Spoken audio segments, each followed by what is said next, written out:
Ada apa dengan anggota DPRD kita? Sudah bergabung bersama kami peneliti Forum Masyarakat Peduli Parlemen, Lusius Karus, dan Ketua Asosiasi DPRD Kabupaten seluruh Indonesia, Lukman Said. Assalamualaikum, selamat malam Pak Lukman, selamat malam Bang Lusius. Malam, Bung Abraham. Ya, saya ke... Malam, Assalamualaikum warahmatullahi Waalaikumsalam, wabarakatuh. selamat malam. Kiranya kita sehat-sehat. Saya ke Pak Lukman terlebih dahulu. Pak Lukman, kalau kita lihat rentetan pekan ini DPRD menyita perhatian. Di Bungo terkesan kurang uang, sementara di Kota Tangerang terkesan kehabisan baju begitu. Apa yang terjadi sebetulnya? Jadi begini, sebenarnya kalau kita mau mencermati, saya mencermati persoalan di Bungo, kemudian Tangerang, itu persoalan baju itu kan persoalan sudah lama, itu sudah puluhan tahun itu. Sejak dilantik setiap tahun itu ada namanya baju, dan itu diatur dalam undang-undang. Nah, cuma persoalan besarnya itu ada namanya tergantung kemampuan keuangan daerah. Itu kembali kepada bupati, karena itu persoalan baju itu adalah keputusan bupati. Jadi keputusan bupati. Jadi tidak semua seluruh Indonesia itu sama dengan harga. Kemudian persoalan Bungo, saya kira dampaknya semua ini kalau saya mau sampaikan secara terbuka kepada publik hari ini, memang teman-teman DPRD sejak tahun 2020 sampai 2021 sejak diberlakukannya namanya Peraturan Presiden Nomor 33 tahun 2020, yaitu standar perjalanan dinas. Itu sangat berubah drastis. Coba saya mau sampaikan ya, itu saya sudah sampaikan kepada Pak Mahfud. Saya sudah bicara dengan Menteri Keuangan. Saya bilang tidak masuk akal seorang DPRD yang harus melakukan perjalanan dinas, baik dalam kota maupun di luar kota, itu disamakan dengan pegawai negeri, stafnya sama. Dan itu sangat turun. Dan makanya teman-teman itu kalau dia ke Jakarta hari ini tidak berani dia kerja ke Jakarta, karena pasti pulang dia nombok. Pasti pulang dia nombok dengan berlakunya Perpres 33. Dan ini adalah menzalimi DPRD. Dampaklah semua teman-teman yang ada di daerah itu membuat ulah seperti di Bungo tadi itu. Bisa dicek sekarang. Saya tiap hari mengecek teman-teman. Kalau misalnya di wilayah timur Indonesia, atau di Papua, atau di Maluku, atau di Jawa, dia kalau ke Jakarta itu pasti nombok dia, pasti nombok, sudah pasti nombok. Karena perjalanan harinya itu cuma 450.000 per hari. Itu baru udah di bandara itu. Sampai di sana penjelasan Anda sudah cukup panjang, kita sudah menangkap duduk perkaranya. Tapi begini, bahwa situasi saat ini sedang dalam keadaan yang tidak biasa, dalam arti krisis, pandemi dan lain sebagainya. Ditangkap publik saat ini adalah apakah tidak ada rasa empati lagi di DPRD manapun yang terkait ini, sehingga pada akhirnya sampai protes mogok kerja, sementara kita tahu banyak kasus dan pekerjaan rumah yang harusnya dibereskan mereka, termasuk mengawasi bagaimana bansos itu sampai ke mereka, sebagaimana disebutkan Kemdagri, masih belum maksimal bansos kepada masyarakat. Jadi gini, persoalan sebenarnya empati kami sudah jelas kami yang garda terdepan.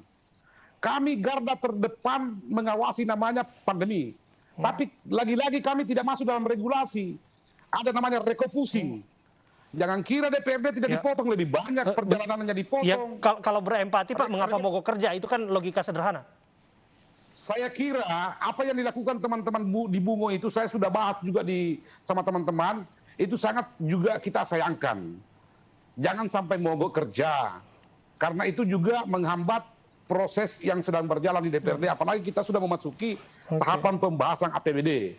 Oleh karena itu, saya selaku Ketua Umum Asosiasi DPRD, apa yang terjadi di Bungo ini menjadi bahan serius buat saya, dan kami akan komunikasikan dengan teman-teman di Bungo untuk tidak melakukan seperti itu dan mempertontonkan kepada rakyat. Tidak boleh. Oke, saya ke Bang Lusius bergeser. Bang Lusius, setidaknya yang ingin kita pelajari jangan-jangan DPRD juga terdampak pandemi. Artinya mereka juga merasa menderita sehingga pada akhirnya mogok kerja nggak dibayar 3 bulan uang perjalanan dinasnya atau yang lainnya kekurangan baju sehingga pada akhirnya jangan-jangan rakyat harus mesti menyumbangkan baju kepada mereka untuk bisa bekerja. Saya pikir kalau DPRD sudah semenderita itu, bagaimana rakyat kecil ya di masa pandemi ini? Ya, Bung Abraham, saya kira semua orang sih ya pasti terdampak gitu ya oleh pandemi ini gitu ya. Cuman kan levelnya berbeda-beda. Dan saya kira level DPRD itu mestinya tidak sama kemudian dengan rakyat kebanyakan gitu ya, yang kesulitan secara ekonomi untuk bertahan hidup gitu ya. Karena misalnya kalau tunjangan untuk kunjungan dinas yang belum dibayarkan, mestinya ada tunjangan lain yang kemudian masih diterima oleh DPRD sehingga untuk hidup secara standar saja mereka masih lebih baik dari rakyat kebanyakan. Dan saya kira yang membuat DPRD berbeda dengan masyarakat kebanyakan karena posisi mereka itu termasuk bagian dari pemerintah daerah ikut membahas anggaran sehingga kemudian proses mengontrol penggunaan anggaran juga terlibat.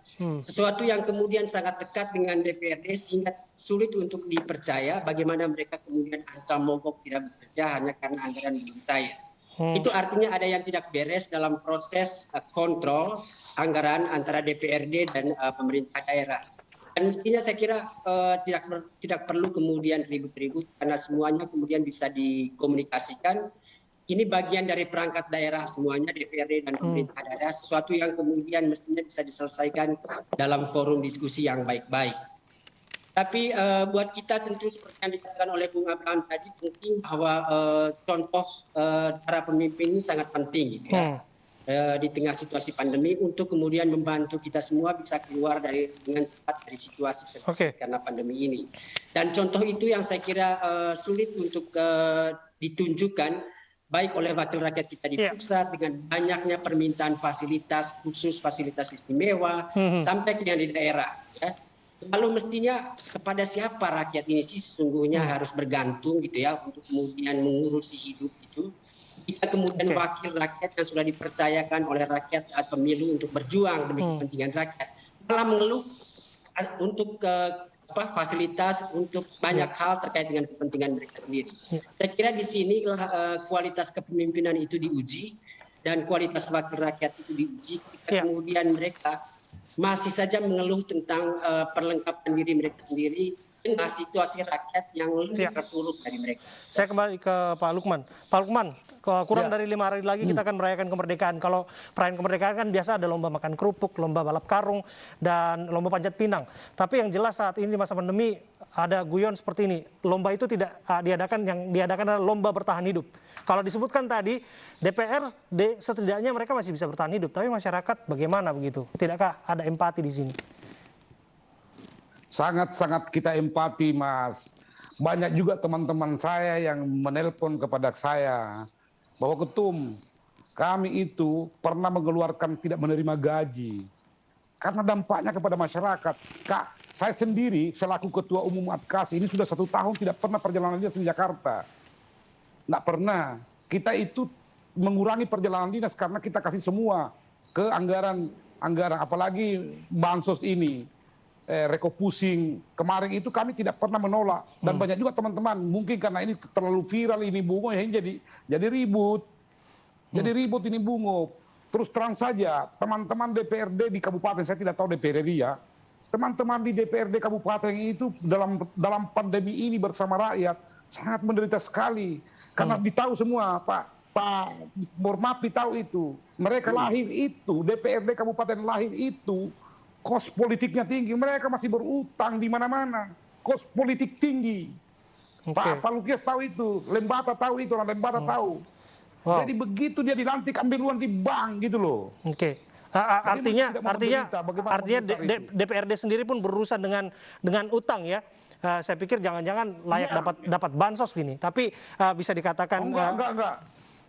Tapi begini, kalau kita ibaratkan kalau kapal sedang tenggelam, setidaknya masih punya pelampung begitu, atau bahkan punya skoci sama-sama. Masyarakat ini sangat sulit pelampung pun bahkan tidak punya begitu, apalagi sekoci begitu. Mereka bahkan berteriak minta tolong. Bagaimana, Bang Lusius?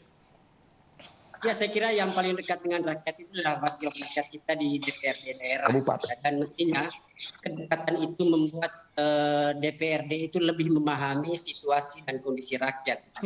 Sulit membayangkan, sulit memahami ketika kemudian kita mendengar ada keluhan terkait dengan anggaran yang kalau kita bicara substansi, saya juga sedikit substantif ya, Bang Lusius, soal yang disebutkan Kemdagri. Serapan bansos ini kan jadi PR di daerah. Apakah mereka yang dekat dengan rakyat dan melihat langsung di sana bahwa rakyatnya banyak tidak dapat makan karena aturan PPKM dan lain sebagainya, tidakkah kemudian itu bisa menggugah rasa empati mereka? Ya, saya kira itu dia yang saya katakan tadi, mestinya lebih situasi mereka lebih dekat dengan rakyat, berada di tengah rakyat itu membuat kemudian semangat empati itu bisa muncul lebih cepat gitu ya. Tapi kan yang kita dengar justru misalnya mereka ribut soal pakaian dinas dengan merek yang mendunia gitu ya. Kemudian ada juga yang ribut karena anggarannya tidak cair. Jadi hal-hal yang membuat semangat publik kemudian jadi kendor gitu. Kemudian para pemimpinnya malah sibuk mengurusi fasilitas bagi diri mereka sendiri.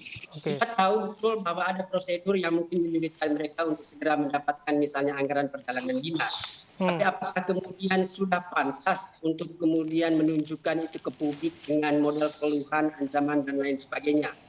Saya kira itu juga jadi persoalan di DPRD Kota Tangerang gitu ya, terkait dengan pakaian dinas gitu, yang saya kira sangat tidak masuk akal gitu ya. Bagi saya sih peran DPRD dengan kepala daerah itu kan sama gitu. Mereka bagian dari pemerintahan kepala daerah, sehingga proses pembahasan anggaran itu melibatkan kedua belah pihak ya. Ini saatnya untuk menunjukkan bagaimana kepedulian mereka dengan menunjukkan bagaimana prioritas anggaran itu diberikan kepada rakyat di tengah pandemi ini. Baik, lakukan pengawasan sebaik-baiknya, memastikan masyarakat bisa bertahan hidup. Setidaknya peran itu tetap dijalankan. Terima kasih Pak Luman, terima kasih Bang Lusius sudah hadir bersama kami dalam dialog ini.